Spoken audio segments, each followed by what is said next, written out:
The Little Red Caboose.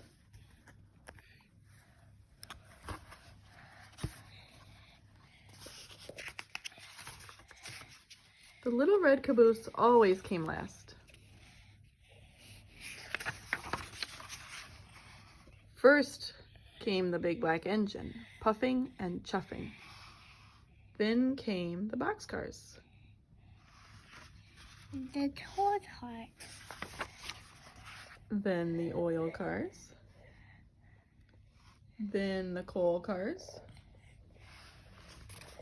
Then the flat cars. Then the flat cars. Then Sometimes they were switched around in different ways. What's that? Oh, maybe straw? No, that doesn't make sense. I don't know. But the Little Red Caboose always came last.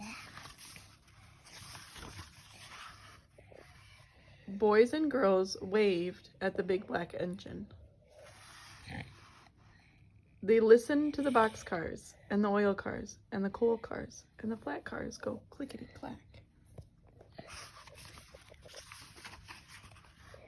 By the time the Little Red Caboose came along, the boys and girls were turning away because the Little Red Caboose always came last. "Oh, smoke," said the Little Red Caboose. "I wish I were a flat car or a coal car or an oil car or a boxcar, so boys and girls would wave at me. How I wish I were a big black engine puffing and chuffing way up at the front of the train. But I'm just a little old red caboose. Nobody cares for me."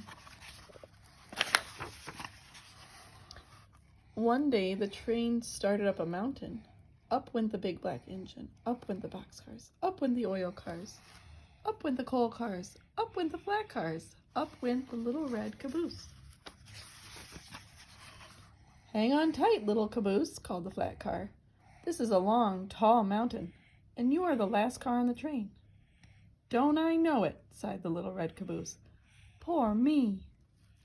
The train went slower and slower and slower. Soon it was hardly moving. It looked as if that train could not get up the mountain.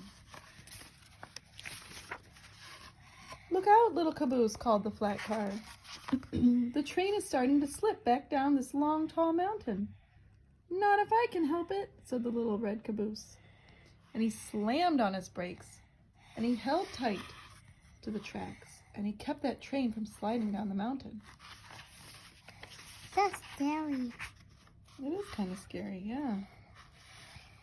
He's strong and brave, the Little Red Caboose, isn't he?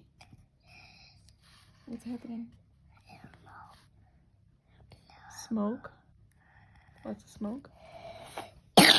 Somebody's climbing there, yeah.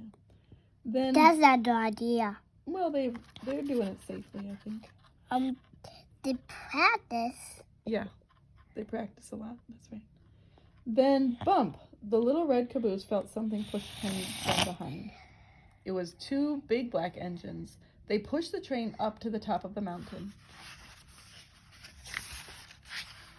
"We couldn't have done it," said the big black engines, "if it had not been for the Little Red Caboose." Everyone cheered, and the Little Red Caboose nearly burst with pride. What is that? Those are the other big black engines that came to help push What's the train that? up. Oh, and that's the one pulling it. So this engine is pulling the train, and these engines are pushing from the back. And the Little Red Caboose was the one that held it there while he waited for these guys to come help. Because these are the really powerful ones. But the Little Red Caboose was brave and strong when he needed to be. Right? He didn't do it. He did it for as long as he needed to. Now children wave at the big black engine and all the cars. But they save their biggest waves for the Little Red Caboose because the Little Red Caboose saved the train.